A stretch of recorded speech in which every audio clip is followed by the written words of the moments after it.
بسم اللہ الرحمن الرحیم۔ جابر بن عبداللہ رضی اللہ تعالیٰ عنہ نے بیان کیا کہ رسول اللہ صلی اللہ علیہ وسلم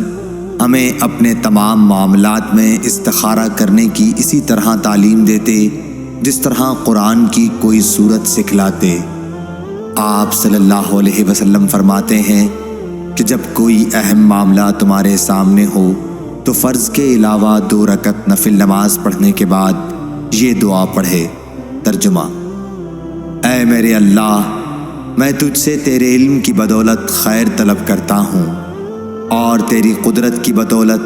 تجھ سے طاقت مانگتا ہوں اور تیرے فضل عظیم کا طلبگار ہوں کہ قدرت تو ہی رکھتا ہے اور مجھے کوئی قدرت نہیں۔ علم تجھ ہی کو ہے اور میں کچھ نہیں جانتا اور تو تمام پوشیدہ باتوں کو جاننے والا ہے۔ اے میرے اللہ، اگر تو جانتا ہے کہ یہ کام جس کے لیے استخارہ کیا جا رہا ہے میرے دین، دنیا اور میرے کام کے انجام کے اعتبار سے میرے لیے بہتر ہے، یا آپ صلی اللہ علیہ وسلم نے یہ فرمایا کہ میرے لیے وقتی طور پر اور انجام کے اعتبار سے یہ خیر ہے، تو اسے میرے لیے نصیب کر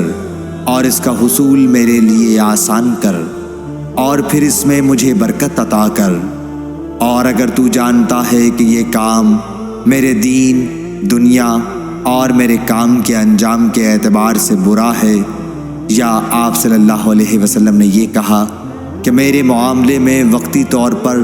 اور انجام کے اعتبار سے برا ہے، تو اسے مجھ سے ہٹا دے اور مجھے اس سے ہٹا دے، پھر میرے لیے خیر مقدر فرما دے جہاں بھی وہ ہو، اس سے میرے دل کو مطمئن بھی کر دے۔ آپ صلی اللہ علیہ وسلم نے فرمایا کہ اس کام کی جگہ اس کام کا نام لے۔ صحیح بخاری، حدیث نمبر 1162۔